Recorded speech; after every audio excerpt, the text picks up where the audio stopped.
Vanessa Cross smoothed her dress, checked her reflection one last time, and smiled. Not the smile of a woman in love, but the smile of a woman who had just won.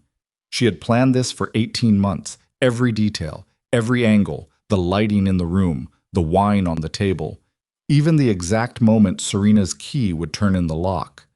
When the door opened and she heard Serena's sharp intake of breath, that one small broken sound, Vanessa felt nothing. No guilt, no hesitation, just cold surgical satisfaction. She had built this moment to destroy a marriage, and it worked exactly as designed. What she never calculated was the secret Serena carried out the door that night. 2 heartbeats, 2 lives, the one thing that would eventually bring everything crashing down. If you've ever been betrayed by someone you trusted completely, stay with me, because this story doesn't end where you think it does. Subscribe to this channel and follow this story all the way to the end. You will not want to miss what comes next. Hit that like button and drop a comment telling me what city or country you're watching from. I want to see exactly how far this story has traveled. The elevator doors opened on the 42nd floor, and Serena Vale stepped out carrying a bottle of Barolo, a paper bag of takeout from the little Italian place on Lexington that Cassian pretended not to love, and a secret so enormous it felt like it was physically pressing against her ribs. Twins. The word had been living inside her for 6 days.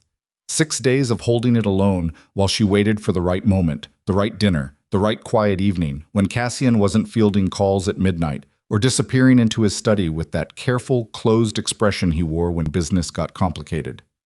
6 days of rehearsing how she would say it. Cassian, sit down. I need to tell you something. Then watching his face change. Watching that iron control he carried everywhere crack open just long enough to show the man underneath. She had imagined it maybe 40 times. She had been wrong about how it would actually go. The penthouse was dark except for the light bleeding under the study door. She assumed he was on a call. She set the wine and the food on the kitchen counter quietly, toed off her heels, and started across the living room in her stocking feet, already smiling at the thought of surprising him. She was 4 steps from the study door when she heard it. A laugh, low, familiar, unmistakable. Vanessa. Her first thought was completely ordinary. Vanessa's here. She must have stopped by. And she almost called out. Her hand actually rose toward the door. Then she heard Cassian's voice. Not his business voice, not the clipped, controlled tone he used in meetings. Something quieter. Something she hadn't heard him use in months. She pushed the door open. What she saw took 3 full seconds to register. Not because it was ambiguous, because her brain simply refused to process it as real. Cassian stood near the window, with Vanessa's hands pressed against his chest, and his arms around her waist, and his head bent toward hers. The posture of a man who was not fighting it. The posture of a man who had already decided. The wine bottle slipped from Serena's hand and hit the floor without breaking, a dull, heavy thud that made both of them spin around. Cassian's face went through 5 different expressions in under 2 seconds. She cataloged them all later, alone, staring at the ceiling. Shock, recognition, alarm.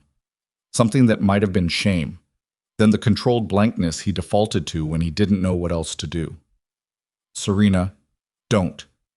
The word came out of her so quietly it barely qualified as a sound. This isn't... He stepped toward her. Vanessa had already moved back, one hand pressed to her mouth, eyes wide with something that later Serena would understand was performance, but in that moment read only as guilt. Don't say it isn't what it looks like. Serena's voice stayed flat. Quiet. She was aware of a strange calm spreading through her chest, the way water spreads across a floor, slow, total, covering everything. I know what I saw. Let me explain. Vanessa. Serena looked at her best friend of 22 years, the woman who had held her hand through her mother's funeral, who had been her maid of honor, who had spent 3 Christmases at this apartment eating Cassian's terrible attempts at lasagna and laughing until they couldn't breathe. How long? Vanessa opened her mouth, closed it, shook her head. That headshake was the thing that broke it, not the embrace, not Cassian's expression, that small, evasive gesture from the person who had known her longer than anyone. Serena picked up the wine bottle from the floor. She set it carefully on the edge of the desk. She straightened up, smoothed the front of her coat with both hands, and walked back out of the study without another word. She heard Cassian calling her name behind her. She heard him following. She reached the front door, opened it, stepped through. "Serena, stop, please." She stopped. Her hand was on the doorframe. She didn't turn around. "I need you to hear me out." His voice was raw in a way she had almost never heard from him. 5 minutes. Just 5 minutes. She stood there for a long moment, long enough that he might have thought she was considering it. She was thinking about the secret still pressed against her ribs, about two heartbeats that had nothing to do with what she'd just witnessed and everything to do with what she did next. She walked out. The drive took her to a parking garage 3 blocks away where she sat in her car for 2 hours and 20 minutes without moving. She knew because she watched the clock on the dashboard the entire time. She didn't cry. She wasn't ready to cry yet. Crying would have required feeling, and feeling would have required accepting that what she had seen was real, and she wasn't there yet. She was still in the strange, airless space between knowing and feeling, where everything is clear but nothing has weight. She thought about calling her sister in Chicago, picked up her phone twice, put it down both times. She thought about driving to Vanessa's apartment and demanding answers, pictured herself standing in that lobby, pressing the buzzer, waiting. She would not do that. She thought about going back. That was the one she kept returning to. Going back. Walking back through that door and making Cassian explain it in words, sentence by sentence, until she understood the architecture of it. How long? How many times? What she had missed. What she had told herself wasn't there. But every time she reached for that option, something stopped her. The secret. She pressed both hands flat against her stomach. Not visibly different yet. 6 days since the doctor's office. 6 days since the ultrasound tech had tilted the screen and said, with genuine delight in her voice, "There are 2 of them." And Serena had sat up on the exam table and asked her to repeat that 3 times. 2. She thought about what it would mean to go back now. She thought about what kind of ground she would be building on.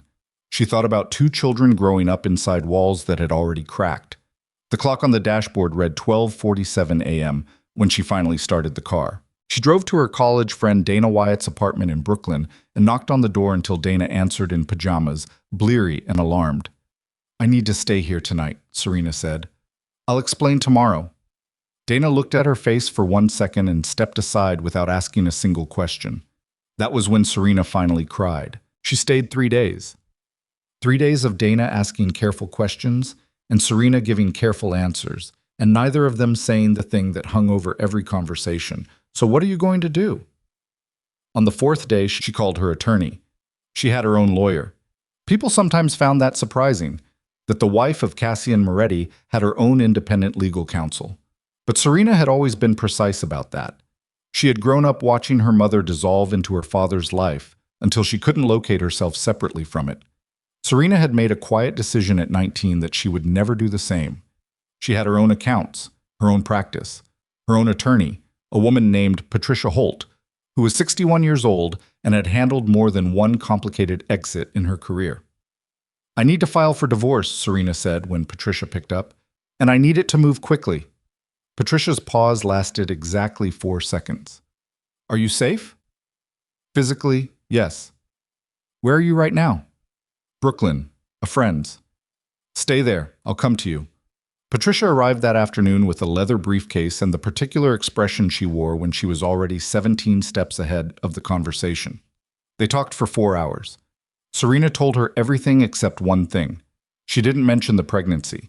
She wasn't sure why exactly, or she was sure, and she didn't want to examine it yet. Something about saying it out loud to Patricia would make it real in a different way. Make it a legal matter, a factor, a thing that would have to be weighed and disclosed and incorporated into strategy. She wasn't ready for that. The pregnancy still felt like hers, like the one piece of this wreckage that belonged only to her. Patricia drew up the papers with quiet efficiency. Serena read every line 3 times. She signed at the bottom of each page with the same careful penmanship she'd used since 2nd grade. She wrote the note herself, handwritten, on a piece of plain paper from Dana's kitchen. "You'll never have to choose between us again." She slid it under the divorce papers and sealed the envelope. Dana drove her to the building the following morning at 4 a.m. The lobby attendant, a young man named Marcus who had worked that overnight shift for 2 years and always called her Mrs. Moretti, looked at her face and said nothing.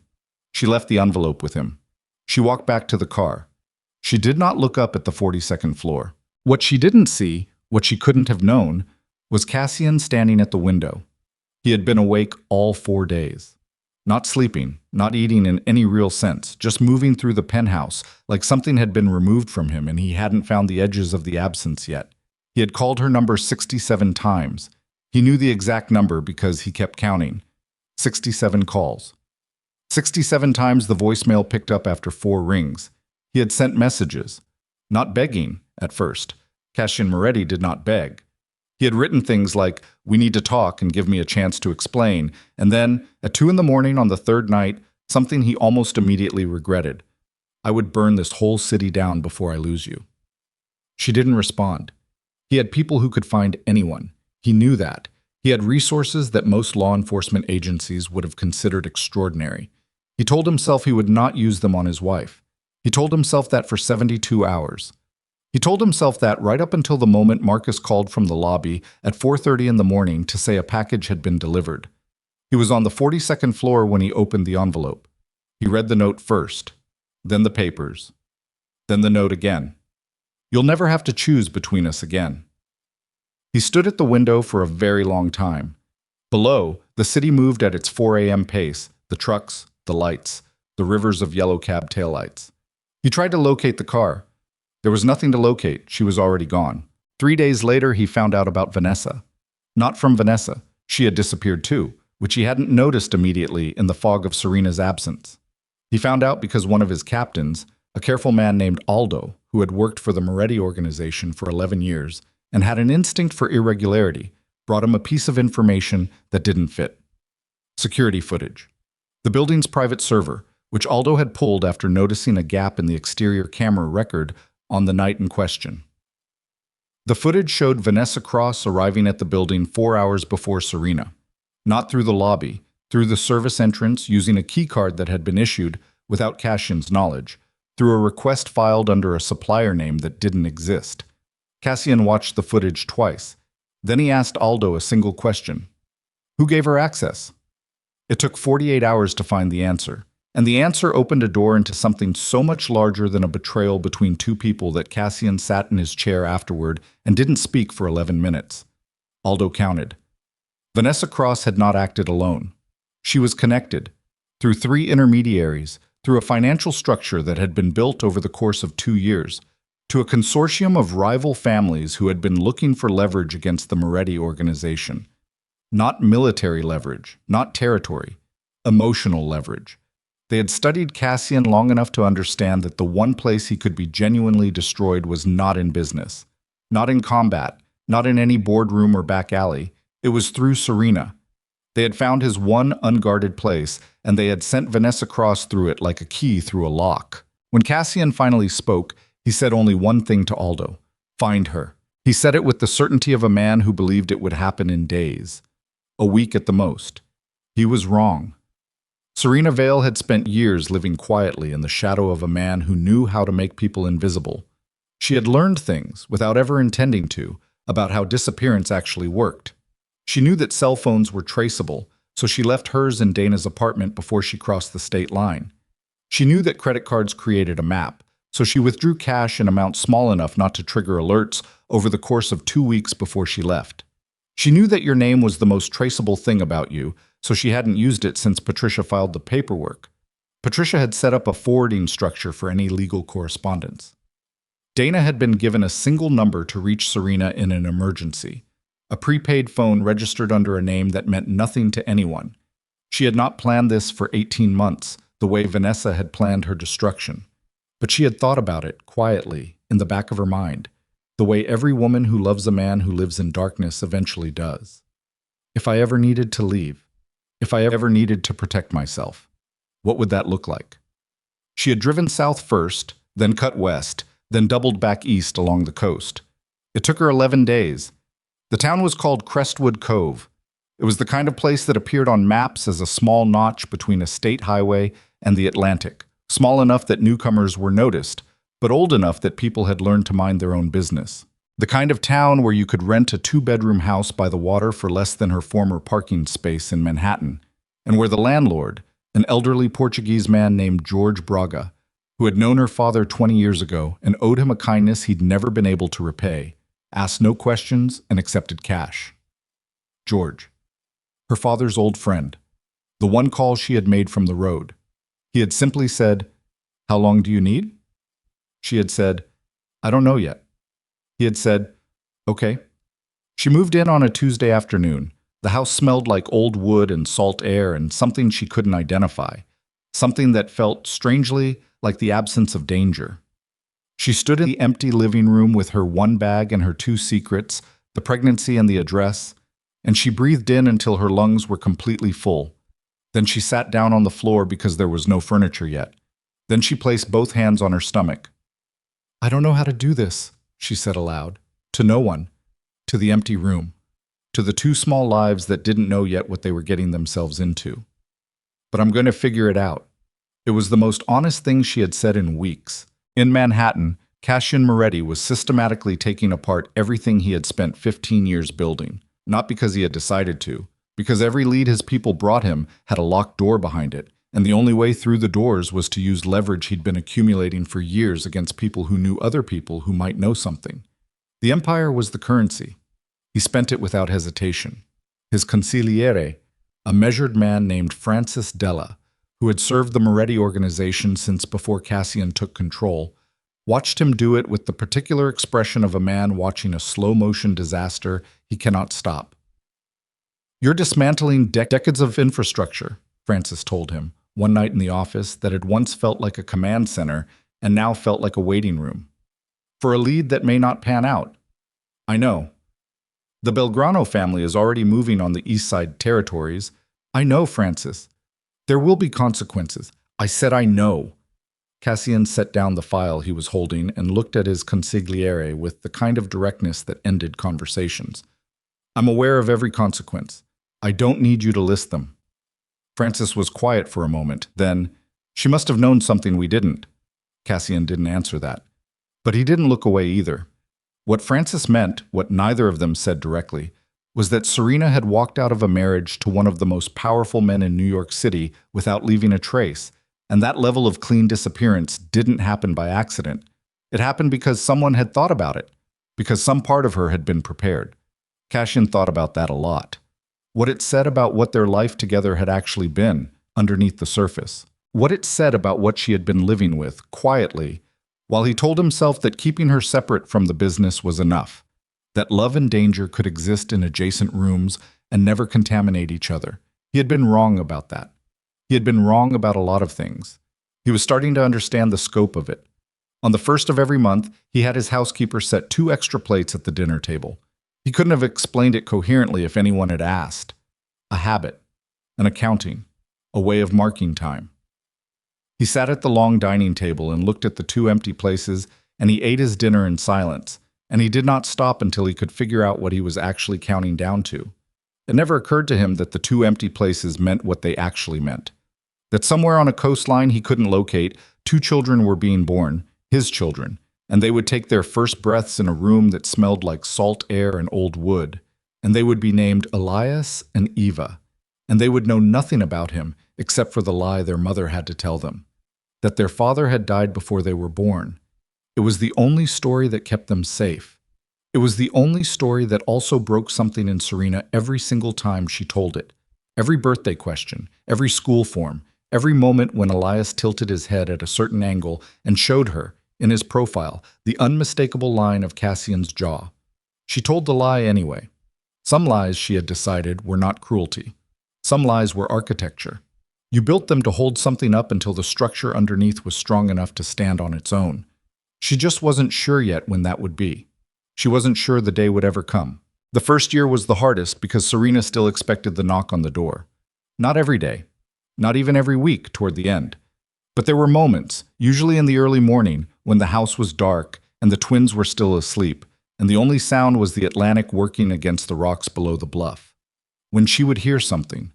A car slowing on the street, a branch against the window, the creak of the old porch settling in the cold, and her whole body would lock up for 3 or 4 seconds, every muscle pulling tight, waiting. It never came. She didn't know whether that made it better or worse. She told herself it was better. She told herself that every morning when she got up at 5:30 to nurse two infants who had apparently decided that sleeping simultaneously was beneath them. She told herself it while she was learning, without any preparation, how to do everything twice. 2 feedings, 2 baths, 2 sets of tiny socks that somehow always ended up separated. She had hired a midwife through George's network, a no-nonsense woman named Dottie, who showed up at the house 6 weeks before the due date and moved into the spare room without ceremony. And it was Dottie who caught both babies when they arrived on a cold November night, fast and loud, and one right after the other like they'd been arguing about who went first. "Boy first," Dottie announced, laying him on Serena's chest. "Mean little face, going to be trouble." "Great," Serena said, breathless, already crying. "Girl next." A pause. "Oh, she's got eyes." Silver gray. Both of them. The exact color of a winter sky over the Hudson. Serena looked at those eyes and felt something compound and contradictory move through her. Love so immediate and ferocious it frightened her, and grief right alongside it, the two things occupying the same breath. She named them Elias George and Eva Donnie. The middle names were deliberate, something owed. She did not put a father's name on the birth certificates. George Braga came by the house twice a week. He was 73, moved slowly, and brought groceries without being asked. He never asked her about Cassian by name. He asked her once, in the second month, whether she was safe, and she said yes. And he nodded once and changed the subject to whether she needed the front steps repaired. She did need the front steps repaired. He fixed them himself over the course of a Saturday afternoon, and Serena watched him from the window with Eva on one arm and Elias on the other, and thought that this was what it looked like when a person simply decided to show up for someone. No drama, no conditions, just the quiet application of effort over time. She thought about Cassian, the way he had shown up, when he showed up, with the volume turned all the way up. Grand gestures, expensive things, the kind of love that photographed beautifully and sometimes left you alone at midnight waiting for a man who was in 3 meetings at once. She stopped thinking about Cassian. She was good at that by the 3rd month. Less good by the 6th, when Elias started making a face, a particular disgruntled expression when something displeased him, lower lip out, eyes narrowed, that she recognized so immediately it stopped her cold in the middle of the kitchen. She put him down in his bouncer and went to the bathroom and ran cold water over her wrists until the feeling passed. That was how she handled it. Cold water, practical tasks, forward motion. In Manhattan, Cassian had dismantled 6 of his 11 operational territories by the time winter came. Francis had stopped arguing about it, which meant Francis had moved past argument into something more like grief. His captains met without him twice. He knew because Aldo told him, Aldo being the one man in the organization who had apparently decided that loyalty meant honesty even when honesty was inconvenient. "They think you've broken," Aldo said during one of those late nights in the office. Not apologetically, just factually. "What do you think?" Aldo considered this with the thoroughness he applied to everything. "I think you're looking for someone who doesn't want to be found, and you're spending things you can't get back to do it. That's not broken. That's desperate." He paused. Desperate can go either way. "She didn't leave because she wanted to leave," Cassian said it without looking up from the papers on his desk. "She left because someone engineered it. I'm not looking for someone who walked away from me. I'm looking for someone who was pushed." "I know. I'm saying the people around you don't all see the difference." Cassian looked up then. "Are you telling me there's a problem with the captains? Or are you telling me you want me to pretend the problem doesn't exist so I can focus on the captains?" Aldo's jaw shifted. "I'm telling you both things and letting you decide what order to handle them in." That was Aldo, infuriatingly precise. Cassian leaned back in his chair and looked at the ceiling for a moment. The office had been redecorated when he and Serena married. She had taken one look at the mahogany and leather brutality of it and said, very quietly, "This room tells people you're trying to frighten them before they've even sat down." She had put in bookshelves, light-colored curtains, a painting over the fireplace that he had initially disliked and then stopped noticing and then one day looked at directly and understood. He hadn't changed any of it after she left. He wasn't sure if that was sentiment or stubbornness, probably both. "The captains," he said finally. "I'll deal with the captains." "Tonight?" "Tomorrow. Tonight I want the updated trace on the attorney." Patricia Holt. The lawyer had been his best lead for 4 months. She had not broken, not even slightly. She had looked at the private investigator Cassian sent to her office with the expression of a woman who had been prepared for exactly this, and said, politely and without any visible anxiety, that she had nothing to discuss, and that any further contact would be treated as harassment. She was not afraid of him. That, in itself, told him something. Serena had chosen well. What he had was a forwarding address for legal correspondence, a post office box in a town called Mira Point, which he'd had looked at and found nothing. It was a mail forwarding service, box rented under a name that his people had traced to a corporation that traced to another corporation that dissolved before it reached anything human. But Mira Point was coastal. That was something. A small something. The kind of thing you held on to when everything else was smoke. Vanessa Cross had not disappeared. That had been her first mistake, thinking she could stay. She had moved to an apartment in the West Village and changed her phone number and stopped attending the social events where she might run into anyone connected to Cassian, and she had apparently decided that this constituted safety. It did not constitute safety. Cassian found her in January, 14 months after the night Serena walked out. He sent no one. He went himself. She answered the door in a silk robe, and for one moment, just one, her face did something uncontrolled. Something that looked almost like relief, like she had been waiting so long for this to happen that the arrival of it was almost preferable to the waiting. Then the mask came back. Cassian. Invite me in, Vanessa. I don't think... It wasn't a question. She stepped back. He walked past her into the apartment. It was nicely furnished, she'd always had taste, and there were fresh flowers on the kitchen counter and a half-empty glass of wine on the coffee table, and all the ordinary details of a life being carefully maintained while something rotten grew underneath it. He sat down in the chair across from the sofa. Not the sofa. The chair. The one that put him at a slight elevation, that made her have to choose between sitting below him or standing. Small things. He had learned early that small things were the architecture of a conversation. She stayed standing. You know why I'm here, he said. Cassian, I want you to know that what happened... Who gave you the key card? She stopped. The service entrance. Building code HM7, secondary access. Someone issued a card for that door under a supplier name that didn't exist. Someone who had access to the building's internal request system. He watched her face. So I need you to tell me who gave you the card. Oh, what you're... Vanessa. His voice was very quiet. That was the voice, the one his captains had learned to recognize as more serious than shouting. I have been patient for 14 months. I have been operating on the assumption that you made a catastrophic mistake for reasons I haven't fully understood yet. That assumption has been extending you a courtesy you may not deserve. What I'm asking you now is not a question I'm asking twice. She looked at him for a long moment. Her hand was at her throat. She'd pressed it there without seeming to realize it. Then she sat down. Not because she'd decided to cooperate, because her legs weren't holding her anymore. It wasn't my idea, she said. Flat, exhausted, like she'd been carrying the sentence for over a year and just needed to put it down somewhere. Whose idea was it? I was approached, 8 months before that night, by a man named Soren. I don't know his last name, I genuinely don't. He never gave it. He knew things about me. Things I'd done. Financial things, from when I was 26, that I thought were buried. She paused. He said they would stay buried if I did something for him.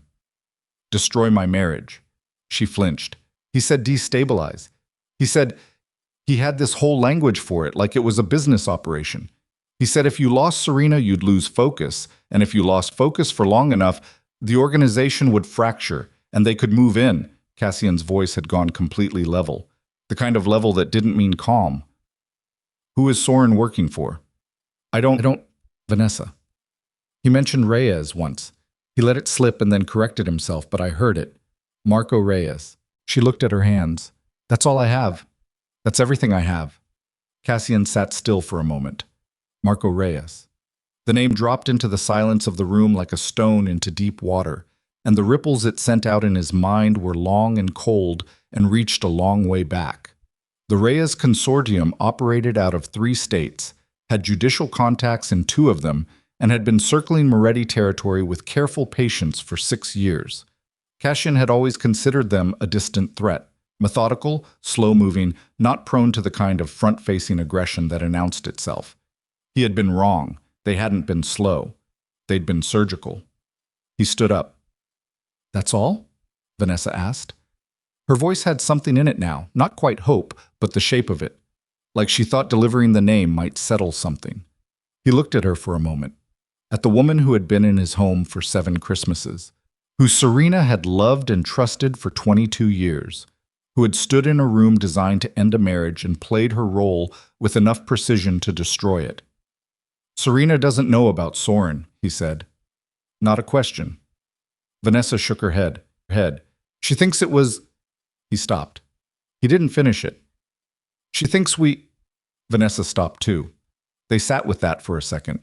The full weight of what had been manufactured and what it had cost, landing between them in that nicely furnished apartment with the fresh flowers on the counter.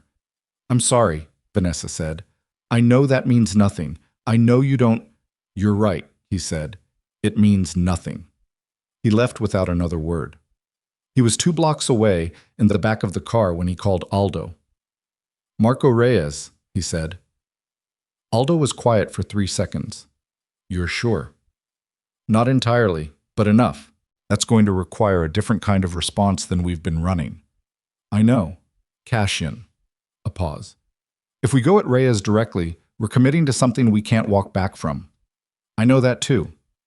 "Then I need to ask you something directly, and I need an honest answer." Another pause, longer. "Are we doing this to protect the organization, or are we doing this because of Serena?" Cassian looked out the window at the January street. At the people moving through the cold with their heads down and their breath clouding in front of them, everyone with somewhere to be. "Does it matter?" he said. "To the strategy?" "No." "To what happens to you at the end of it?" Aldo's voice was carefully neutral. "Yes, significantly." Cassian didn't answer right away. The car turned onto Fifth Avenue and the city opened up around them, huge and indifferent and full of secrets. "Both," he said finally. "It's both." The second year in Crestwood Cove, Serena found work. It started small. George mentioned her architectural background to a contractor he knew, who mentioned it to a couple renovating a house 3 streets over, who hired her to review their plans and quickly discovered that she could do substantially more than review. Within 8 months, she had 4 regular clients, a desk in the corner of the house's 2nd bedroom, and a local reputation as the quiet woman on the bluff who had an eye for space and didn't charge Manhattan rates. She called herself Sarah Weston. The name had been Patricia's suggestion, close enough to your own that you'll respond naturally, different enough to function legally. She'd practiced it in front of the mirror for 2 weeks before it stopped sounding like a lie. Elias and Eva started at the local preschool when they turned 3. The teacher, a patient woman named Ms. Romero, called Serena in after the 2nd week. "They're both very bright," Ms. Romero said, in the careful tone of a professional building up to a however. "However," Serena said, "Elias has been telling the other children that his father is a king." Serena was quiet for a moment. "He's 3. "Yes, I'm not concerned. Children that age often construct—" "His father passed away," Serena said. The lie came out smooth now, clean. She hated how clean it came out. "Before they were born. He doesn't have any real information about him, so he fills in gaps with—" She gestured vaguely. "Whatever makes sense to him." Ms. Romero's expression went soft in the particular way that always made Serena feel worse rather than better. "Of course. I'm so sorry." "Thank you," Serena said, and looked at the wall behind Ms. Romero's head until the expression passed. That night, after the twins were in bed, she sat on the back porch with a glass of water. She hadn't drunk wine in years. It still tasted like that night in the penthouse. She suspected it always would. And she looked at the ocean and she allowed herself 15 minutes of being completely honest with herself. She missed him. Not the version of him she'd found in that room, not the man she'd built in her worst imaginings during the first terrible months, but the version that existed in the years before, the man who called her from meetings just to hear her voice, who knew her coffee order and also her backup coffee order, who had once spent 40 minutes in a hardware store with her helping her pick a shade of white that turned out to be indistinguishable from 17 other shades of white and had not complained once. The man who was not good at being soft, but who tried, quietly and without announcing it, in 100 small, unremarkable ways that she had cataloged without meaning to. She missed that man. She was also aware that she might have invented that man, at least partially. That love had a way of editing in real time, smoothing things, filling gaps, building a person out of what you needed them to be, rather than strictly what was there. She didn't know which version was real. She suspected both were, which was the most complicated answer and probably the correct one. She went inside, checked the twins one more time, and went to bed. The third year brought trouble in the form of a man named Derek Huff, who rented the house 2 doors down for the summer and asked Serena, Sarah, to dinner 3 times in 2 weeks. She said no all 3 times, politely, without cruelty, but definitively. He was not deterred by this. He was the kind of man who interpreted politeness as negotiation. The 4th time, he stopped her on the street while she was walking Eva home from school, Eva's small hand in hers. Eva watching the interaction with the sharp, dark gaze she applied to everything. She had her mother's eyes and expression, even if not in color. And Derek said, "Come on, Sarah, one dinner, what's the harm?" Serena looked at him for a moment. She was aware of Eva's hand tightening slightly in hers. "I'm not interested," she said. Clear. Final. "I'd appreciate you not asking again." Something moved across Derek's face. Not anger exactly, but the close cousin of it. The particular resentment of a man who has decided that refusal is a problem to be solved rather than an answer to be accepted. "You know, people around here say you never talk to anyone, you never—" "Eva," Serena said, without looking away from Derek, "can you tell me what you had for lunch today?" Eva, who was 3.5 and had inherited a precise sense of timing from someone, said, "Noodles, the good kind." "Great, let's go hear about the noodles." She stepped around Derek and walked. She did not look back. That evening she called George and mentioned, in passing, that the rental on Sycamore was occupied by someone she found uncomfortable. George said he'd mention it to the owner when the lease came up. She said thank you. That was the entirety of it. What she did not do, what she actively prevented herself from doing, was think about what it would have been like if Cassian had been there on that street. What it would have cost Derek to say that sentence in front of Cassian Moretti. She did not let herself think about that. Because thinking about that led to thinking about what it would feel like to have that specific form of protection again. And thinking about that was a door she had closed because nothing good was behind it. Only the old wanting, the grief dressed up as comfort. The call came on a Wednesday morning in March. Serena was at her desk working on a set of drawings, the twins at school. The house quiet with the particular quality of quiet that only existed when they were out of it. A stillness that was almost startling after the years of noise. The prepaid phone rang. Dana's emergency number, the only number that rang this phone. Serena picked up on the second ring. "Dana, I need you to not panic." Dana's voice was carefully controlled in the way that meant she was already panicking on her end and managing it. "I need you to hear me out. Tell me. Someone came to my apartment last night. They didn't say who they were from, but they knew. Serena, they knew about the phone, the number. They didn't call it, they showed me they had it, like they were demonstrating capability." Serena had stopped breathing somewhere in the middle of that. She started again, deliberately. "What did they want?" "They didn't ask for anything. They left a card." Dana's voice dropped. "It just has a phone number and 2 words." "What 2 words?" Dana's exhale came through the speaker like static. "They know." Serena sat very still for a long moment. She was looking at her drawings on the desk, the clean lines of a house taking shape in pencil on white paper, everything measured and precise. And she was thinking very fast and very clearly, the way she always thought when she was frightened, everything narrowing down to what was immediate and actionable. "Are you safe?" she asked. "I think so. They didn't threaten me. It felt more like someone leaving a message, like they wanted me to pass it on. Don't call that number." "I wasn't going to." "I need you to go stay with your sister in Philadelphia. Not tonight. Now. Today."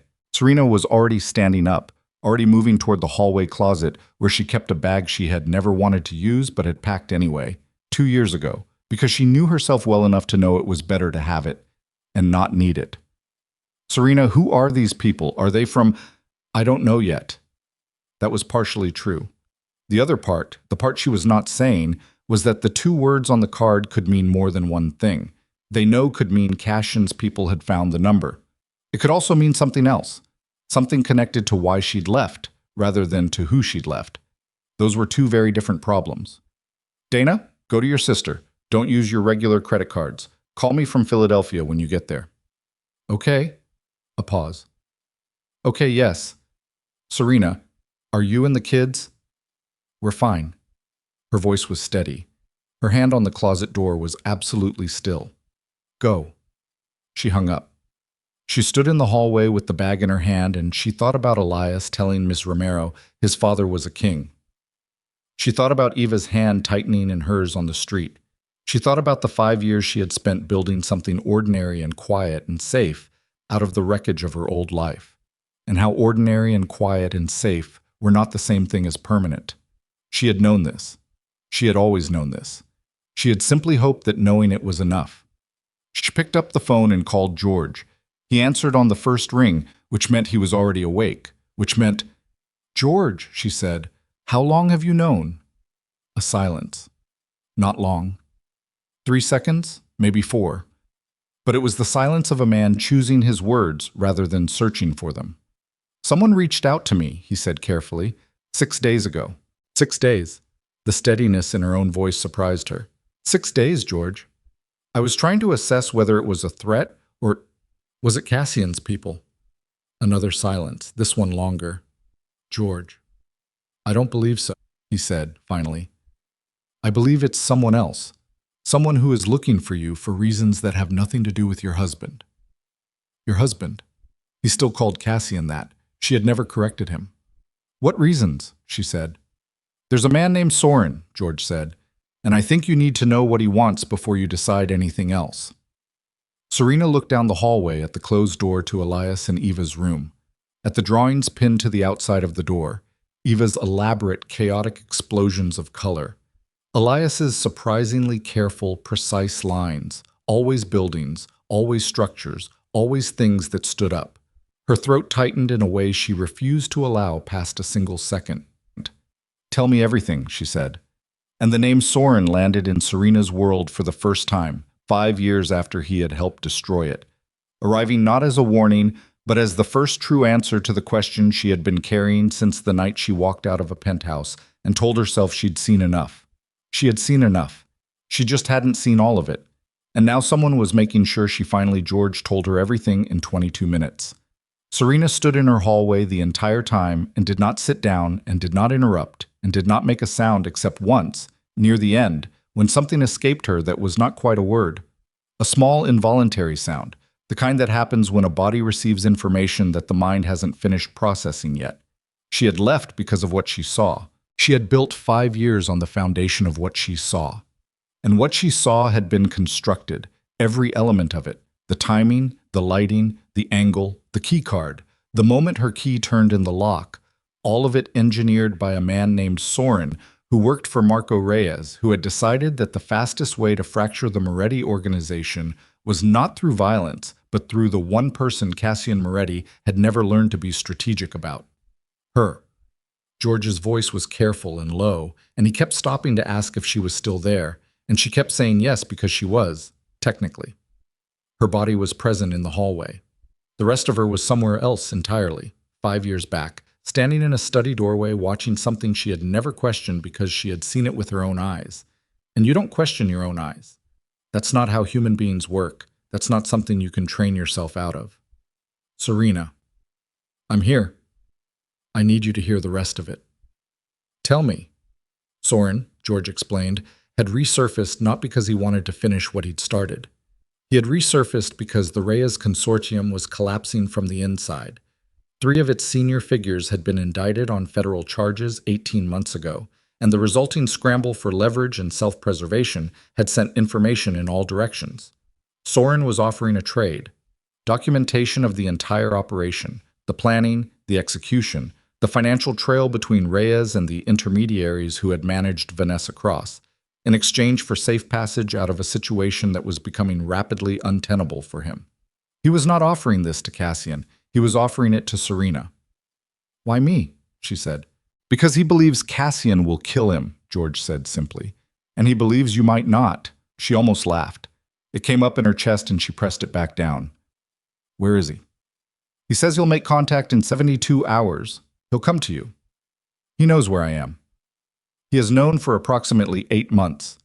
George's voice was flat with something she recognized as guilt held at a controlled distance. I became aware of this 6 days ago. I should have told you sooner. That was wrong of me. She did not respond to that yet. She couldn't.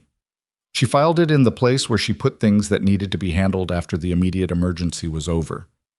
I need to get the children, she said. I already called the school. Ms. Romero will keep them in the building until I'm going now. She hung up, grabbed her coat, and walked out the door. The drive to the school took 4 minutes. She made it in 3. Ms. Romero met her at the front entrance with an expression that was trying very hard to be neutral and not quite managing it. Elias and Eva were in the main room, at a table, both of them drawing. Elias looked up when she walked in, and his face did the thing it always did when she arrived unexpectedly. A flicker of pleasure followed immediately by the small, precise assessment of a child who has learned to read adult expressions for weather. Is something wrong? He asked. He was 5. He asked this question the way a much older person would. We're just going home early today, Serena said. She kept her voice level. She was good at this, the performance of calm. 5 years of practice. Grab your things.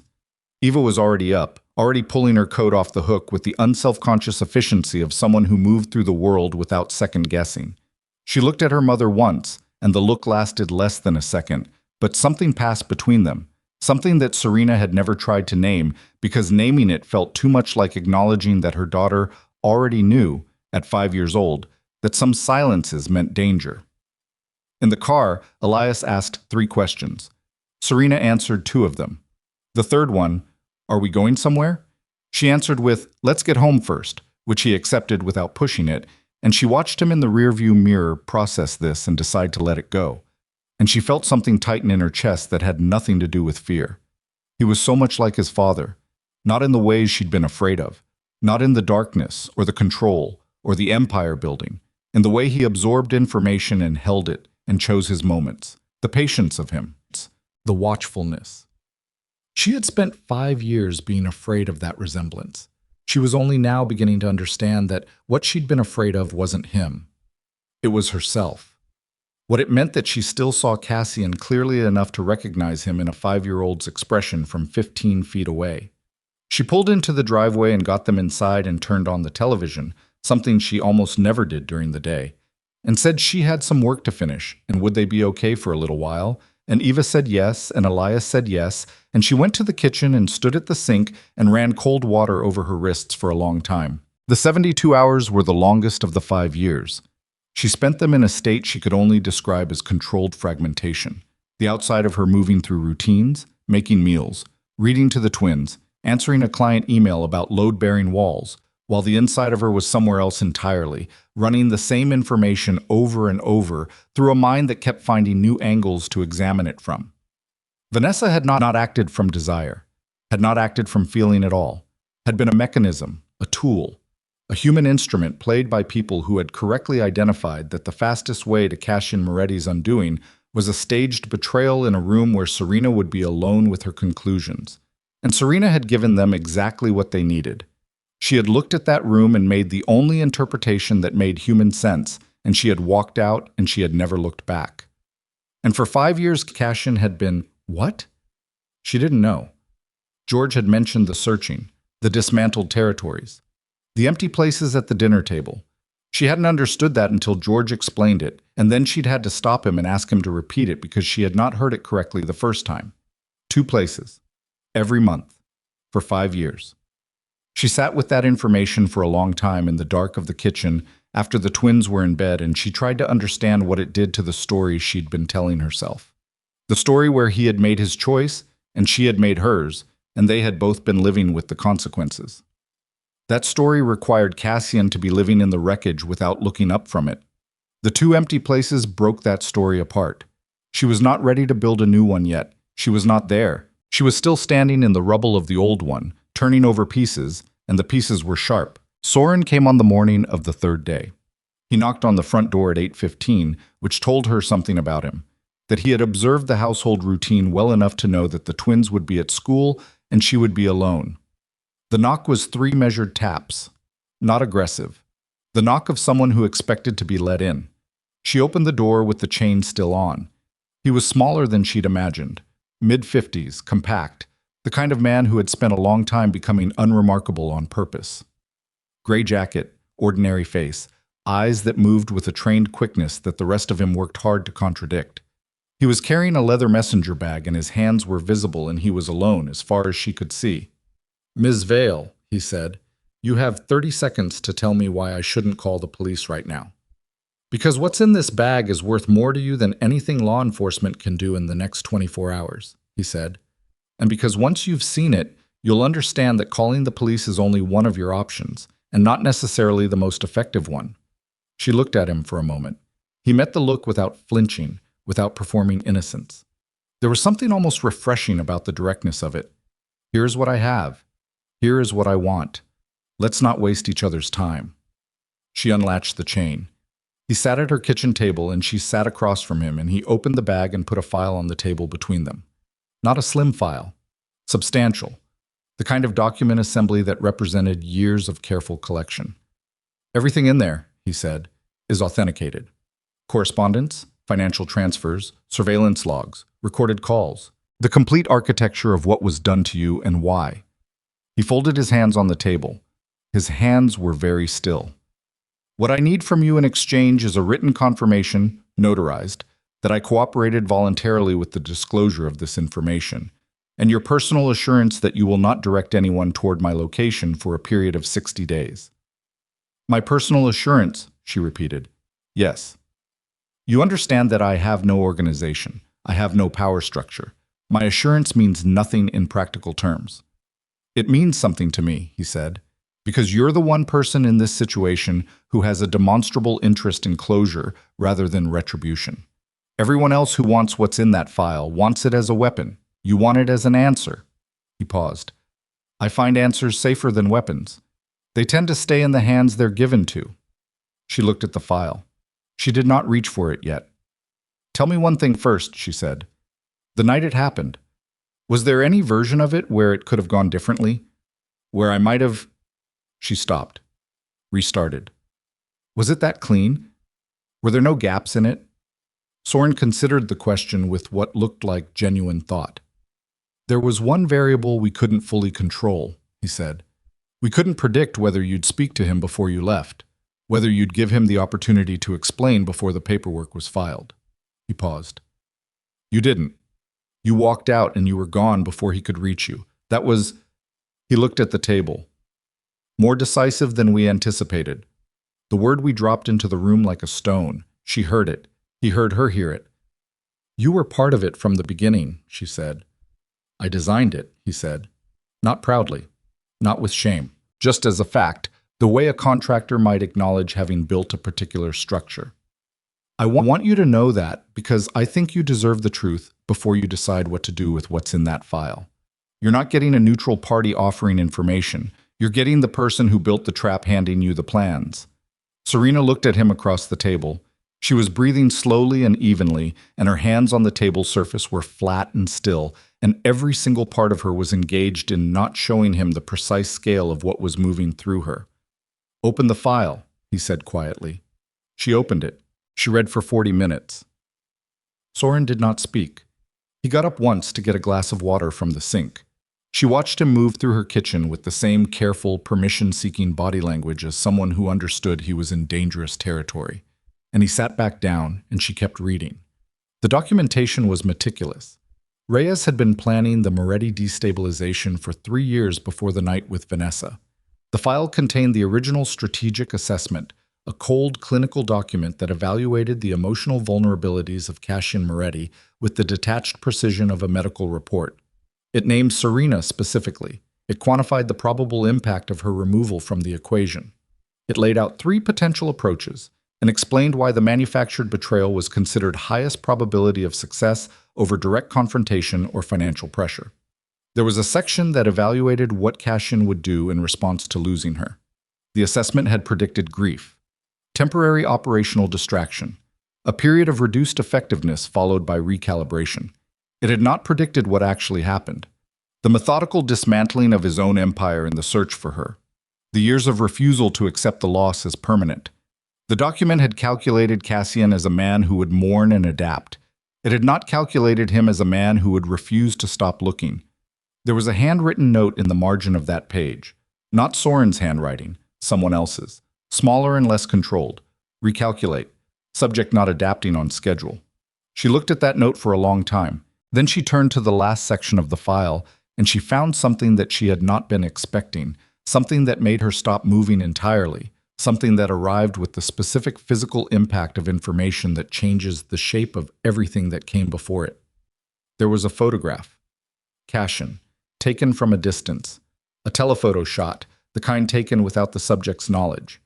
He was standing outside what looked like a hospital entrance.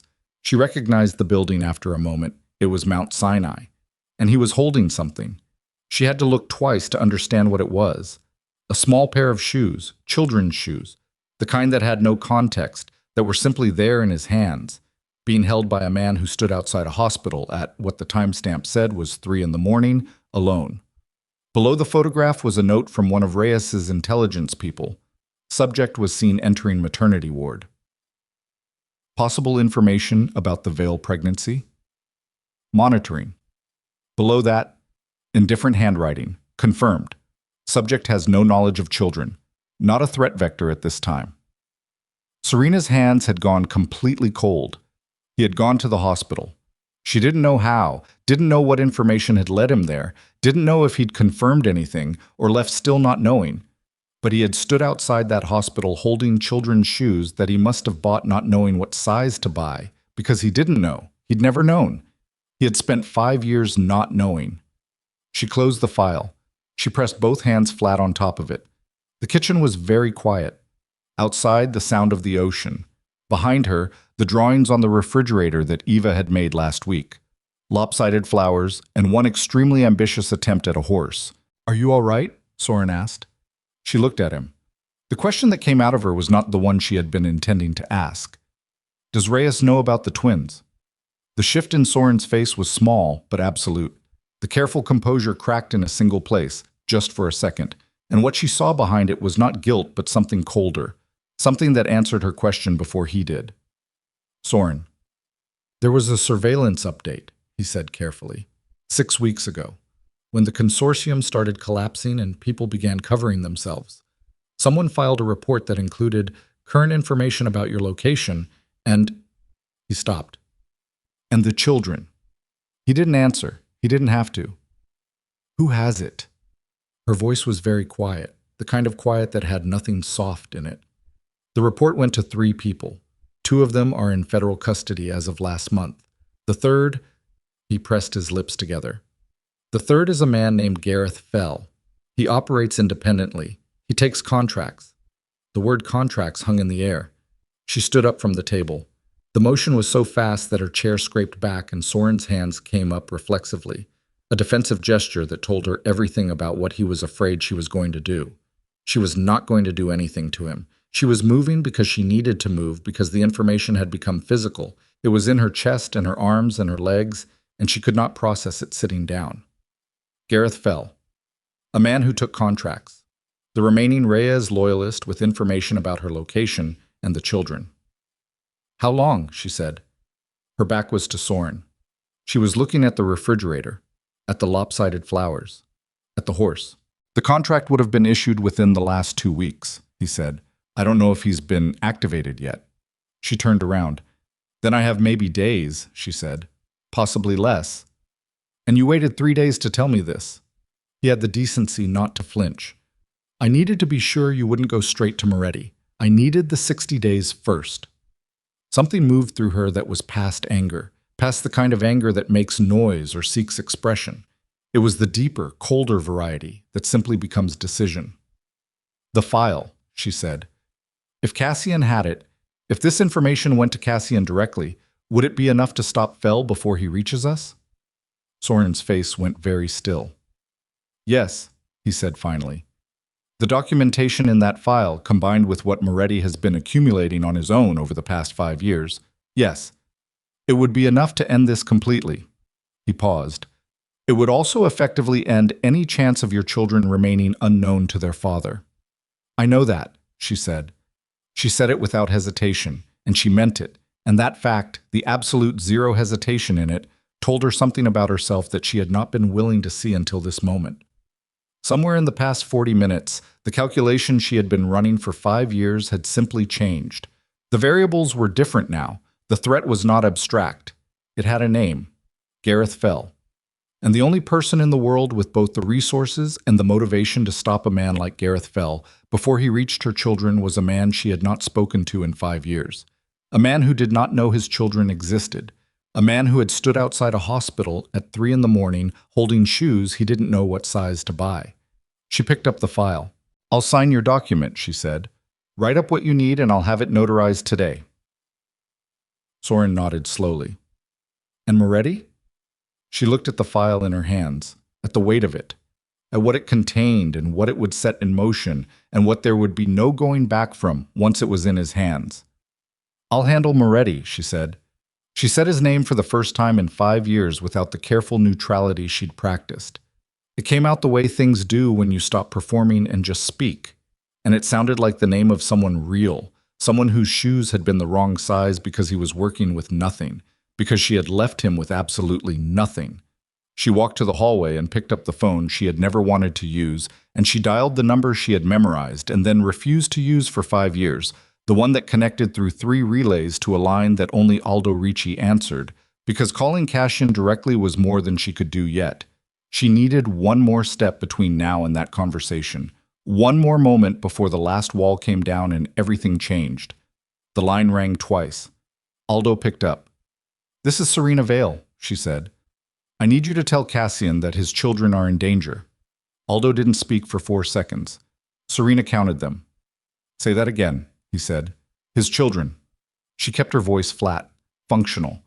If she let it be anything else right now, it would stop working. "Twins, 5 years old, a boy and a girl. They're here with me, and there's a man named Gareth Fell who has been contracted to—" She stopped for half a second. "To eliminate the remaining Moretti bloodline. He has our location. I don't know how much time we have." Another silence, shorter. "Where are you?" "Crestwood Cove. Coastal, 2 hours south of the city. House on Alderman's Bluff, blue shutters, end of the road." She heard him moving, heard something in the background. A door, voices, the controlled urgency of a room shifting gears.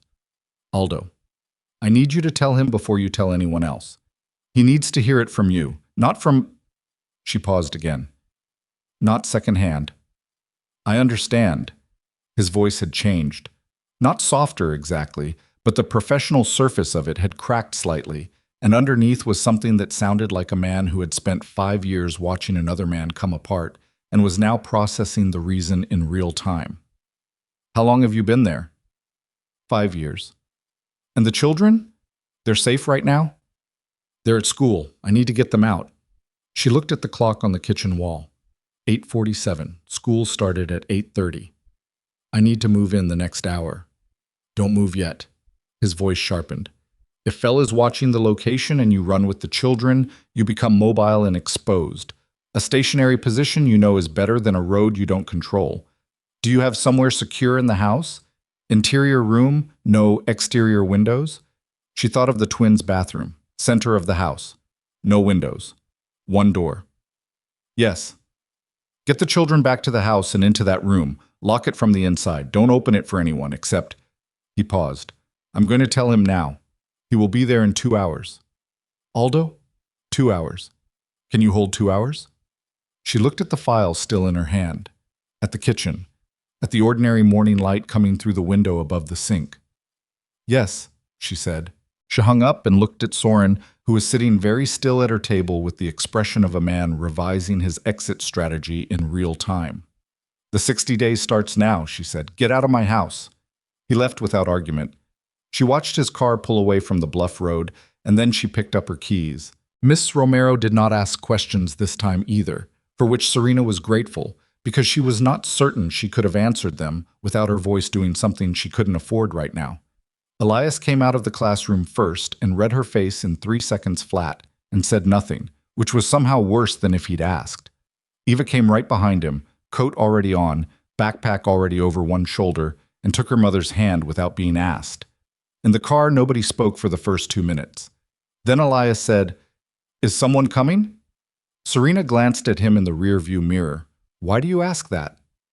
Because you look like you look when you're thinking about whether something is a problem or whether it's going to be a problem later.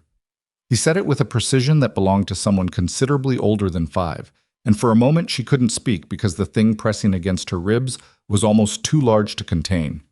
Which one is it? It's being handled, she said. That means it's a problem, Eva said from the other side of the back seat, not looking up from the drawing she was doing on the back of a permission slip. It means I'm handling it. Elias looked out the window. Okay, he said, with the tone of someone filing information for later. They were home in 6 minutes. She got them inside, locked the front door, the back door, checked the windows on the ground floor without being obvious about it. She had gotten good at not being obvious about things she was actually terrified of. And then she sat them at the kitchen table with snacks and the drawing supplies they'd brought home, and she said she needed them to stay inside for a while. There was something going on in town, just for today. Eva accepted this. Elias looked at the snacks, then at his mother. Then he said, "Are we going to meet him today?" Serena went very still. "Meet who?" she said carefully. "Our father." He said it the way he said things when he'd been thinking about them for a long time. Flat. Already decided. The one who didn't die. The air went out of the kitchen. Serena sat down across from him. She looked at her son, at his silver-gray eyes and his careful expression and the way he was holding himself, braced for something.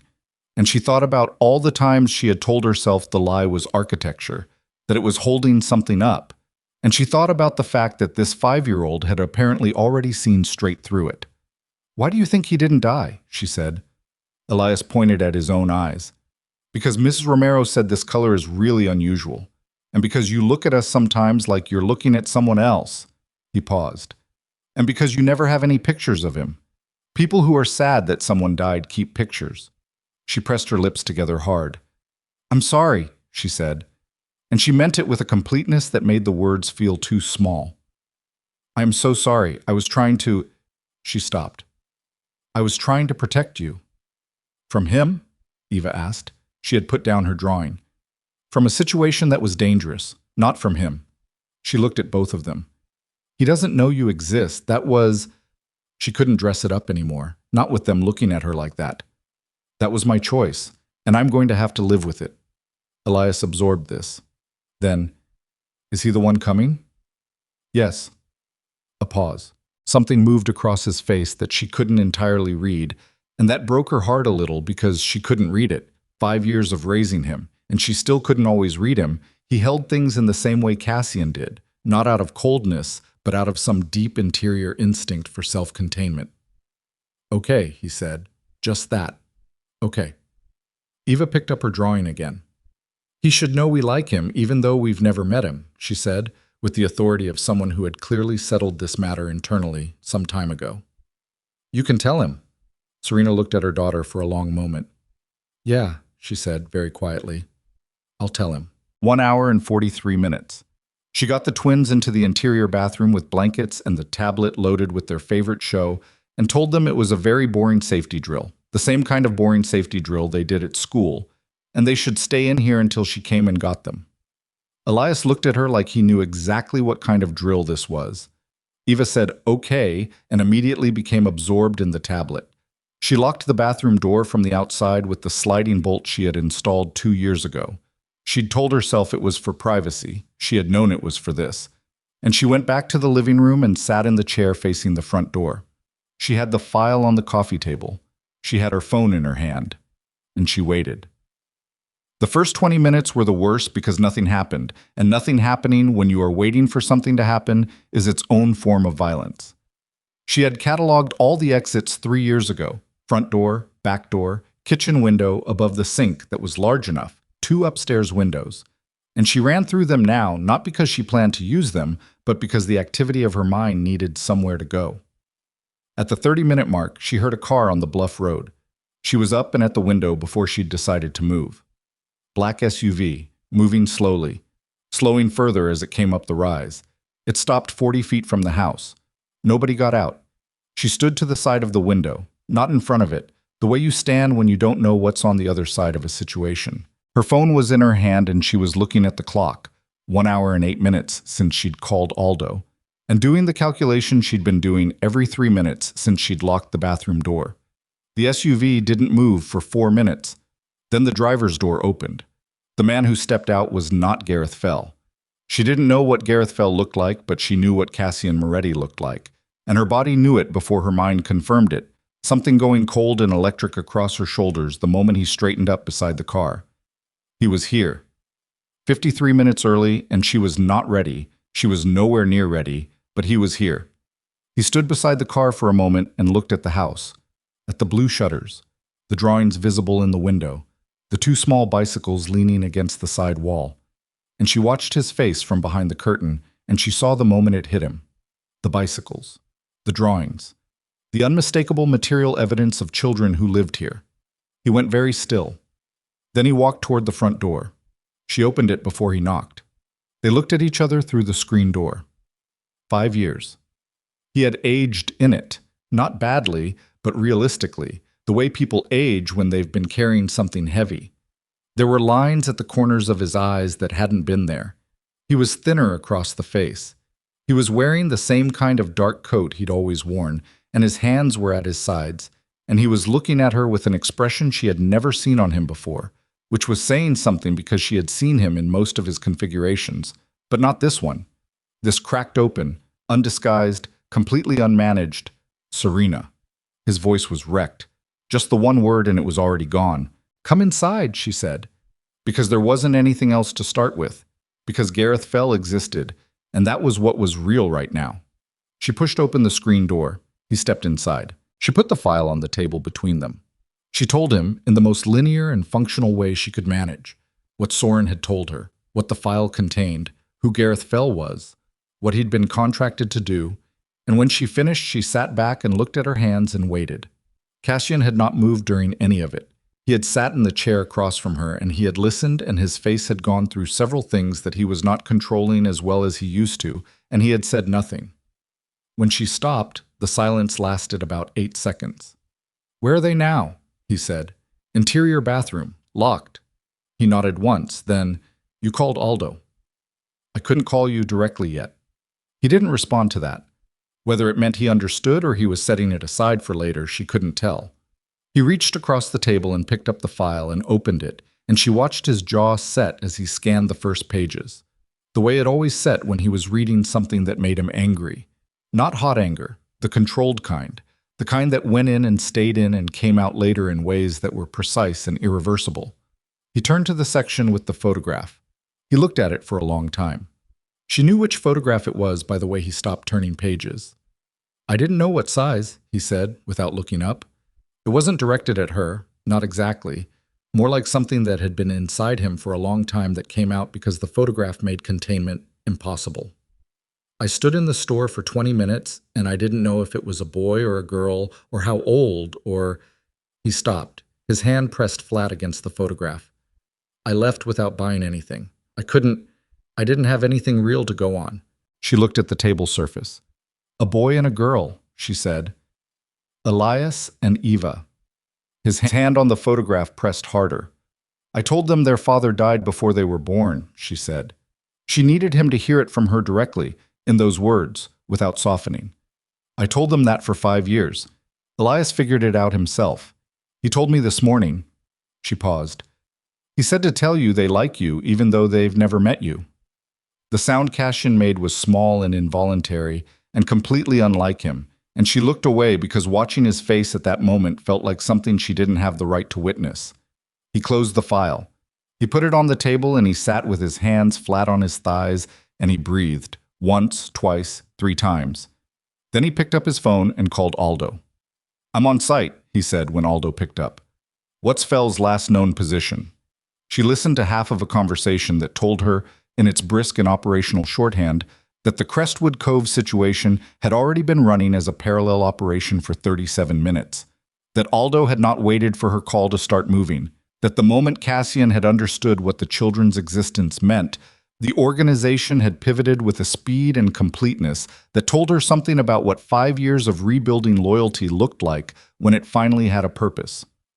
3 vehicles on the coast road, 2 more on the inland approach. A contact at the county sheriff's office who had been asked quietly to sit on a particular frequency. Fel was pinging off a tower 12 miles east 40 minutes ago, Aldo said, through the phone. He's moving this direction. How long? Estimate 40 minutes, maybe less if he knows we're here. Cassian looked at Serena. He'll know we're here. Then 30 minutes. What do you need from me? Keep them in the interior room and don't open the front door for anyone who doesn't use the word 11. A pause. That includes me if I come back through that door. 11. Say it back. 11, she said. He nodded. Then to the phone. Aldo, I'm going out to you. He stood up from the table. He was already different. The cracked open thing she'd seen at the door had sealed itself over. Not gone, just stored somewhere. And what was left was the person he'd always been when the situation required it. Focused, completely present. The man who had built an empire, not because he wanted power, but because his mind was built for exactly this kind of three-dimensional, high-speed problem, and the empire had been the arena that required it. She had loved that about him. She had also been afraid of it. Both things were still true. He moved toward the door, and then he stopped. He turned around. He looked at her in a way that had nothing operational in it, just direct and unguarded and exhausted in the specific way of someone who has been holding something for a very long time.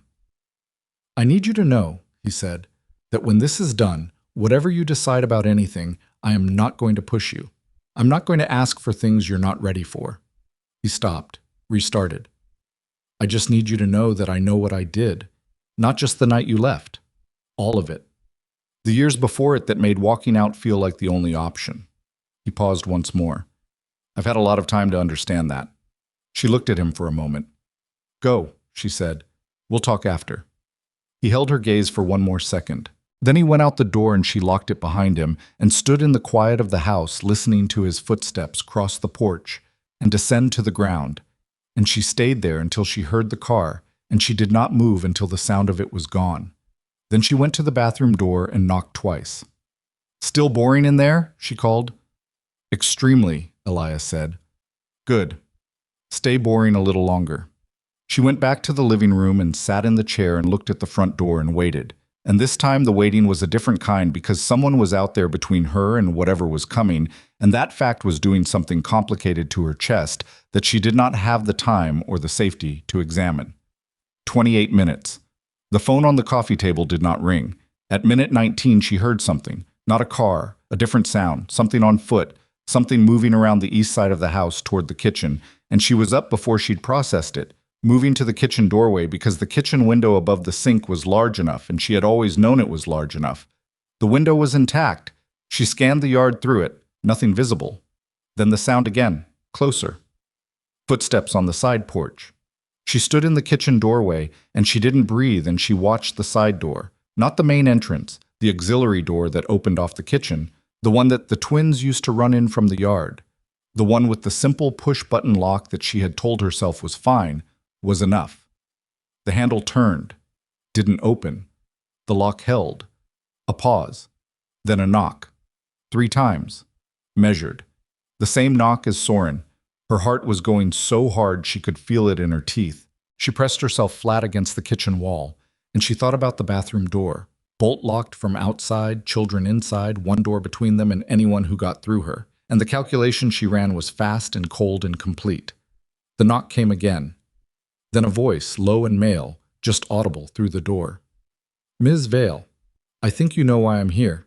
She looked at the kitchen counter, at the block of knives beside the stove that she had never once thought of as weapons, and was thinking of now. At her phone on the coffee table in the other room, too far. She looked at the door. The handle turned again, slower this time, testing the resistance of the lock. She moved to the counter, her hand closed around the largest handle in the block. And in the front hallway, someone knocked. 3 hard knocks. And a voice, raised, clear, from outside the front door. 11. Cassian's voice. She didn't move for 1 second that felt like much longer. Front door, Cassian. Side door, Fel.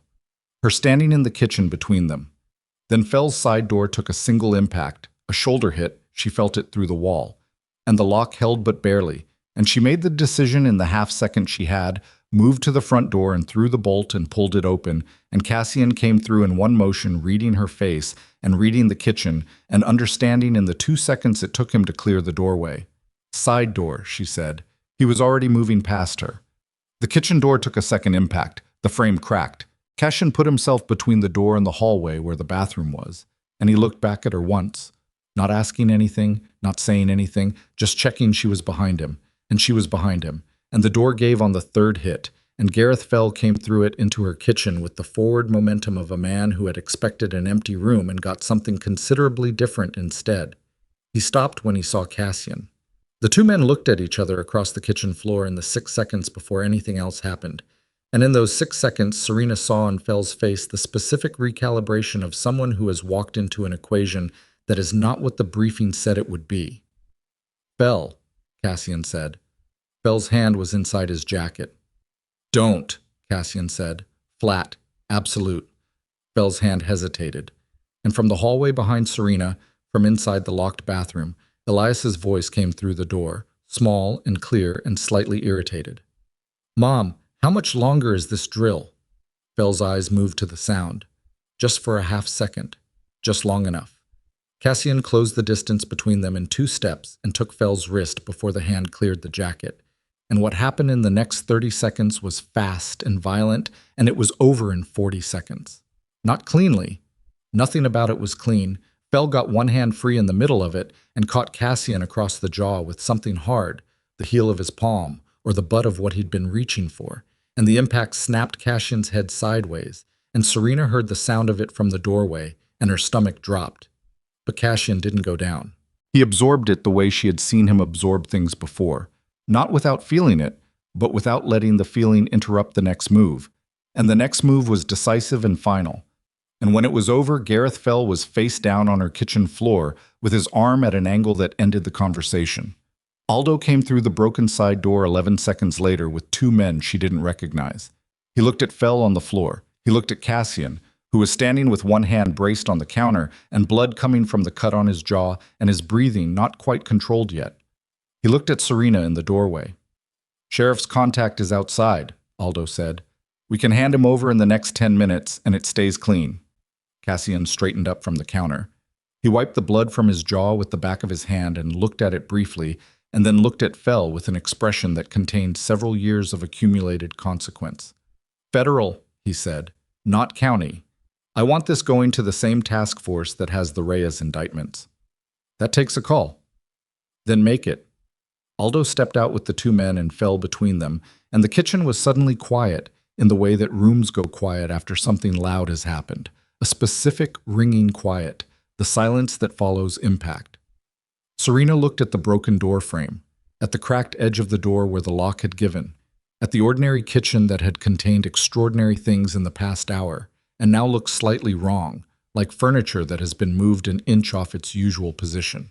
From the hallway, Elias's voice came through the bathroom door again, quieter this time. "Mom." She went to him. She slid the bolt back and opened the door, and both of them were there. Elias standing, Eva sitting on the edge of the tub with the tablet in her lap, and her eyes enormous. And neither of them said anything for a moment. They just looked at her, doing the same assessment she always did when she returned to them after something had been wrong, checking for the information that faces carry before words do. She crouched down to their level. "It's over," she said. "Everything's okay." Eva reached out and touched her mother's face with 3 fingers, very gently, the way she had done since she was a baby, like she was reading something by touch.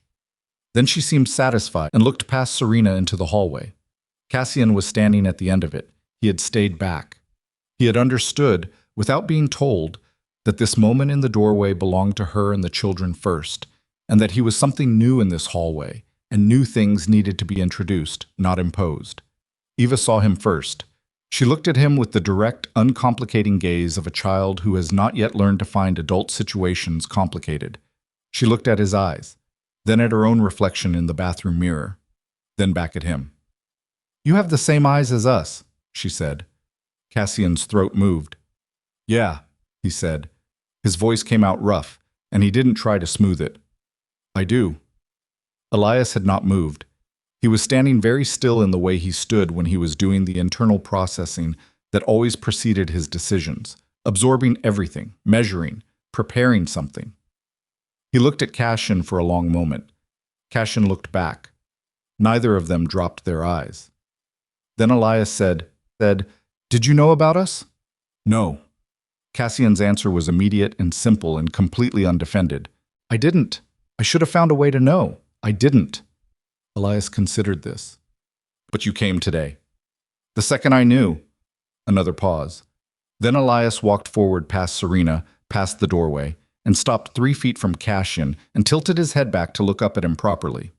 He was 5 years old, and the top of his head came to Cassian's ribcage, and he was doing the thing he always did, making himself take up the full space available to him, not shrinking, not posturing, just present. "Okay," Elias said. For the second time that day. The same word, but landing differently now. Less acceptance, more decision. Cassian crouched down to his level, the same way Serena had, and the movement brought a quick flash of pain across his face from the cut jaw that he suppressed without comment. He looked at Elias at eye level. Then he looked at Eva, who had followed her brother into the hallway and was standing slightly behind him with her hand in his. He didn't say anything. He seemed to understand that words were not the right instrument for the next 30 seconds. Eva let go of Elias's hand and stepped forward and wrapped both arms around Cassian's neck with the complete and uncomplicated commitment of a child who has decided something and is done deliberating. He closed his eyes. His arms came up around her and he held on with a gentleness that had nothing practiced in it. It was the gentleness of someone terrified of doing it wrong, trying very hard anyway. And Serena stood in the bathroom doorway and watched it happen and did not move because she was not sure she could. Elias watched his sister for a moment. Then he put his hand briefly on Cassian's shoulder. One touch, formal and serious and entirely his own. Cassian opened his eyes and looked at him. "Hi," Elias said. "Hi," Cassian said. The federal contact arrived within the hour. 2 agents in a car that was trying to look like it wasn't a federal car, and failing. They took Fell, conscious again, wrist-wrapped, not speaking. And they took Soren's file and they spent 40 minutes with Cassian going through the documentation, while Serena sat with the twins in the living room doing a puzzle that Eva had insisted on getting out, and that Elias was completing at a pace that was frankly unsettling for a 5-year-old. She could hear the conversation in the kitchen in fragments. Names she recognized. Reyes. The indictment. The trail of financial transfers. Cassian's voice was level and precise, and she could tell from the agents' voices that they had not expected the depth of what they were receiving. 5 years of accumulation. His and hers. 2 separate investigations that had been building toward the same truth from opposite ends. At one point, one of the agents said something about immunity considerations, and Cassian said clearly, and without any apparent anxiety, "I'm not asking for immunity. I'm giving you everything I have. What you do with the information about my organization's historical activities is your business. I have one ask, and it's not for me." A pause. "The children's identities stay out of the record. Whatever you file, whatever becomes discoverable, their names don't appear in it. Seal it, redact it, I don't care how, but they don't exist in this paperwork." Another pause. Then, "We can work with that." Serena looked down at the puzzle. Eva had put a piece in the wrong place and was trying to make it fit through pure force of will, which was so exactly characteristic that Serena almost smiled despite everything. "That piece goes there," Elias said, pointing without looking up from the section he was working on. "I know," Eva said, still forcing. "It literally doesn't fit where you're putting it. It will." Eva. "Elias." Serena sat back and let them argue about the puzzle and listened to the ordinary music of it, and let herself, for the first time in several hours, simply breathe. The agents left at 4 in the afternoon. Aldo left shortly after, with the quiet efficiency that had always characterized him. He paused at the front door, the working one, the main entrance, and looked at Serena with an expression she couldn't entirely read. "For what it's worth," he said, "he never stopped. The whole 5 years. Not for 1 week." "I know," she said. He nodded once. Then he left. Cassian was in the kitchen, standing at the broken side door with his hands in his pockets, looking at the damaged frame. Someone, one of Aldo's men, had propped the door shut from the outside, and it was holding, technically, but the frame was cracked in a way that was clearly not functional long term. "I'll have someone fix it," he said when he heard her behind him. "I can fix it myself," she said. "I've been fixing things myself for 5 years." He turned around. "I know." She looked at him across the kitchen. The cut on his jaw had stopped bleeding, but it needed cleaning and probably a butterfly closure, and she should deal with it, but she wasn't ready to be that close to him yet, to do something that careful and physical, and he seemed to sense it because he didn't move toward her. "The twins are asleep," she said. "They crashed about 20 minutes ago. It's been a lot for them." "For them," he repeated with a slight emphasis that acknowledged that this was a measured understatement. "For all of us." He looked at the table. The file was gone. The agents had taken it, along with copies of everything. But the table still had the indentation of where it had sat, the slight disorder of 2 chairs that had been occupied urgently. "Sit down," she said. "I'll clean that cut." He looked up. "Don't read into it," she said. "It's a cut. It needs cleaning." He sat down. She got the first aid kit from under the sink. She had a thorough one. She had always had a thorough one. This was not the first time in 5 years she'd needed it. And she sat across from him and she worked on the cut with antiseptic and gauze. And he sat still for it, very still, the way he used to sit when she cut his hair in the early years of their marriage. That same quality of patience that had always surprised her in him because it appeared in such specific contexts, only when she was close. She pressed the closure strip into place. She did not move back immediately. They were close enough that she could see the lines at the corners of his eyes clearly now, the gray in his hair that hadn't been there before. The specific exhaustion of someone who has not had a complete night's sleep in a long time. "I need to tell you something," she said, "and I need you to not respond to it for a few minutes. Can you do that?" "Do that?" "Yes." "When I left, I was carrying them. I knew before I left. I found out 6 days before and I was going to tell you that night. That's why I came home with dinner. That was the plan." She stopped, started again. "When I saw what I saw, I made a decision. I decided that building a life for them inside something that what I'd seen confirmed what I'd already been afraid of, that the danger was real and I wasn't going to raise children inside it." She paused. "I have spent 5 years telling myself that was the only decision I could have made, and I still believe that, mostly. But I also know it wasn't purely protective. Some of it was—" She stopped again. "Some of it was that I was devastated and I wanted to take the most valuable thing I had and go." He was looking at the table surface, not avoiding her eyes. She could see him controlling the impulse to look up, honoring the request to not respond yet. "What I took was your children too," she said, and that is something I'm going to have to account for. I'm telling you now so that you hear it from me, clearly, without me building a case around it. It was wrong. Parts of it were understandable, and parts of it were wrong, and I'm not going to separate them out and only own the understandable parts. She sat back. "Okay," she said. "You can talk." He looked up. He was quiet for a moment that stretched long enough that she wasn't sure he was going to speak at all. "The night you left," he said finally. "I called you 67 times. I know. I sent that message about burning the city down." He pressed his lips together briefly. "I've thought about that message probably 300 times in 5 years. What it must have looked like. A man who you thought had just—" He stopped. "It must have looked like the most dangerous version of what I was." "It did," she said honestly. He nodded, like he'd known and was just confirming. "I want you to know that what you saw was engineered. I want you to know that nothing happened with Vanessa, not before that night and not ever, and that what she was doing in that room was executing a plan she'd been paid to execute." He paused. "I also want you to know that knowing that doesn't entirely absolve me, because you left feeling like you had to. And a woman who loves her husband and feels safe with him doesn't plan her exit that way. You had a bag ready, Serena. You had a lawyer and cash and a contact and a plan. That didn't come from nowhere." She was very still. I knew the life had costs," he said. "I told myself that keeping you separate from it was the same as keeping you safe. I was wrong. You can't live on the edge of something dangerous and pretend the danger has a border." He looked at her directly. "I'm not asking you to forget any of it. I'm not asking for anything tonight. I'm telling you what I know now that I didn't know then, so that you have it, whatever you do with it." The kitchen was quiet.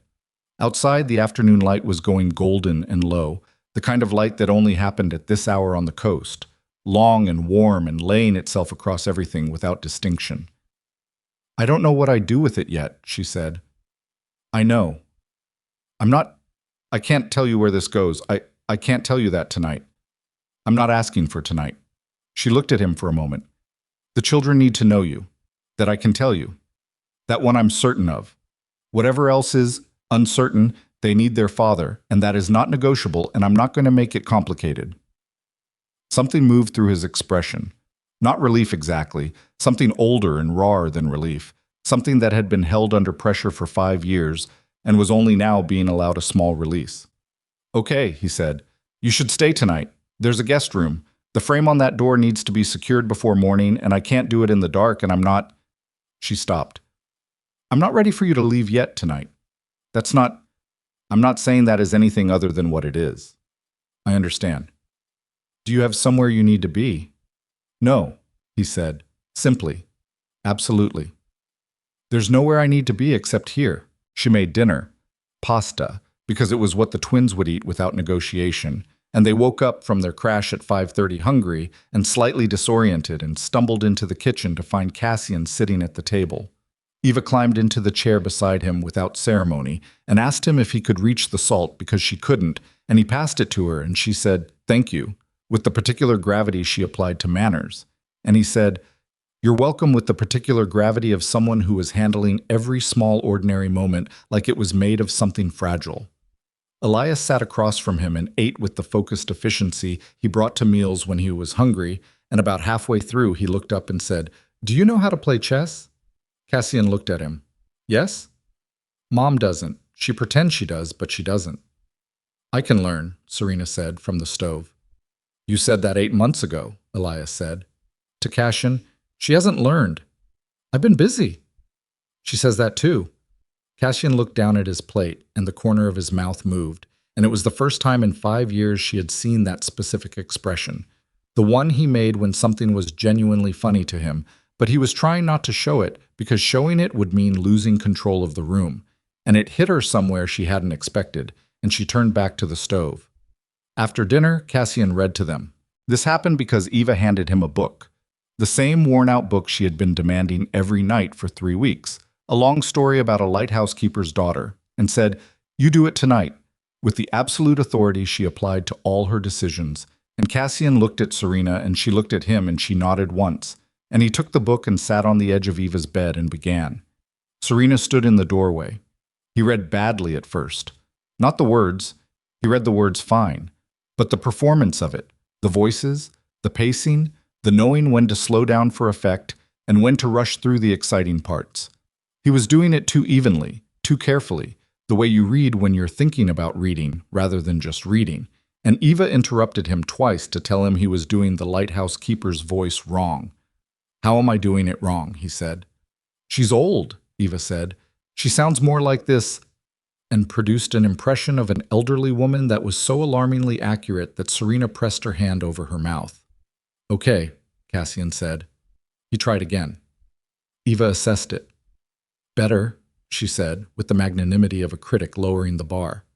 By the 3rd page he had stopped thinking about reading and started just reading, and by the 5th page Elias, who had maintained throughout that he was too old for this book and had heard it too many times, was lying on his back in his own bed with his eyes on the ceiling and the posture of someone listening intently while pretending not to.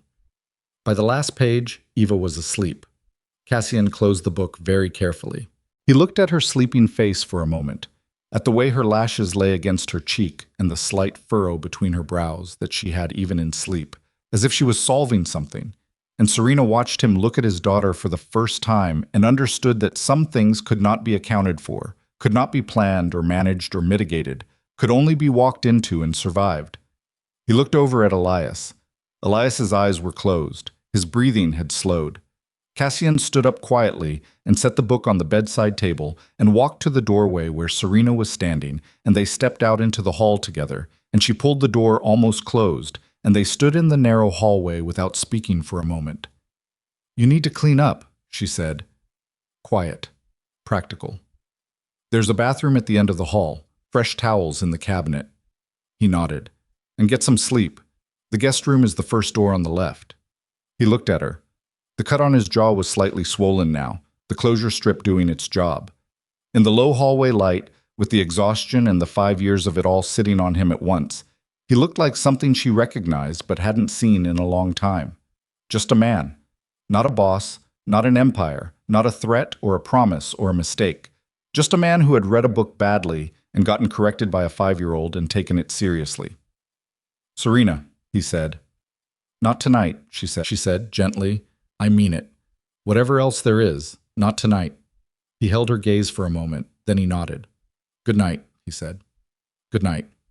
She went to her room and she sat on the edge of her bed and she looked at her hands in her lap and she stayed there for a while, in the quiet of the house that was different now than it had been that morning. Not louder, not more complicated, just different in the way that spaces change when the people inside them have changed. She lay down without changing clothes. She looked at the ceiling. She thought about a lot of things. About Vanessa, who she had not spoken to in 5 years, and who she would probably need to speak to eventually, not for closure.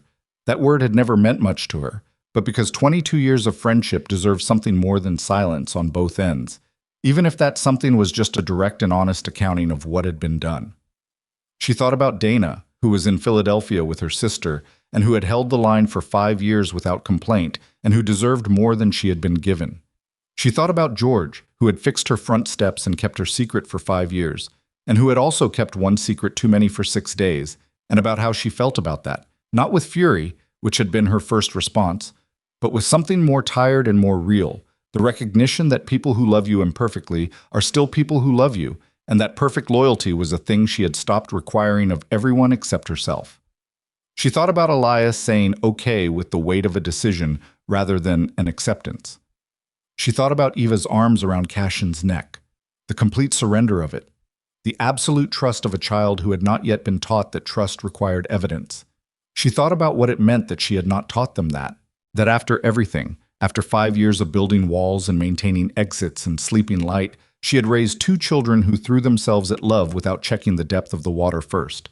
She had done that. She had somehow done that. She fell asleep around 9 o'clock.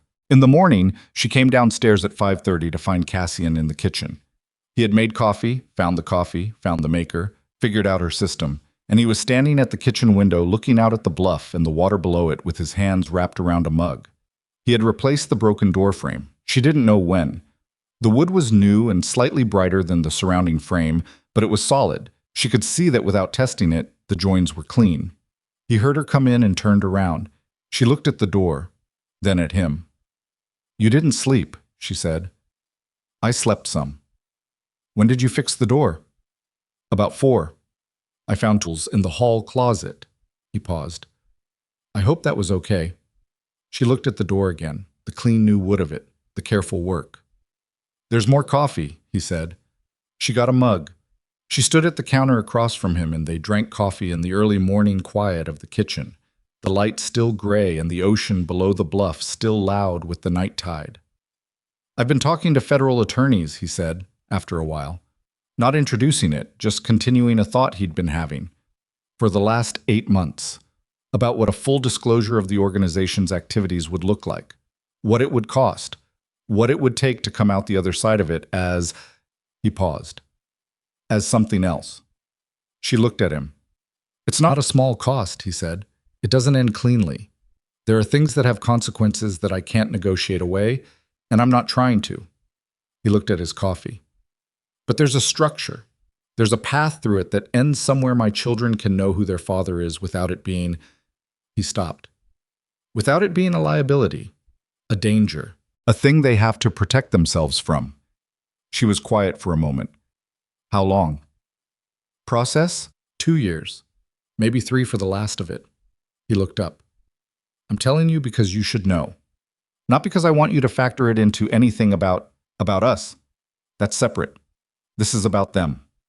She thought about Elias's careful precision, Eva's fearless claiming of things she'd decided were hers, what those qualities would need in order to grow rather than harden into something defensive. "They should know you," she said, "not the version that comes with the history, just you." She paused. "Is that possible?" Separate from the process, separate from the timeline. Can you just be their father while the rest of it runs? Yes, he said. No hesitation. Then we start there, she said. We start with that and we see what it holds. He nodded. She looked out the window at the lightening sky. The eastern edge of it was going pale, not dramatic, just the slow, ordinary arrival of morning over water, the kind of thing that happened every day and was not a metaphor, but was genuinely just the light changing. Elias is going to want to play chess with you, she said. I know. He's better than he'll tell you. He'll let you win the first game and then he'll stop letting you win. How do you know he'll let me win the first game? Because he's kind, she said. He doesn't show it the way Eva does, but he is. He'll give you one. Cassian looked down at his coffee again.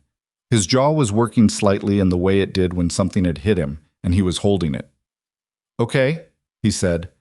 She refilled her coffee. She looked at the new wood on the doorframe, at the kitchen that had been a crime scene 12 hours ago and was now just a kitchen with good light and 2 people drinking coffee in the early morning before the children woke up. Nothing was resolved. Not really. Not in the clean, final way that she had once imagined resolution looked like.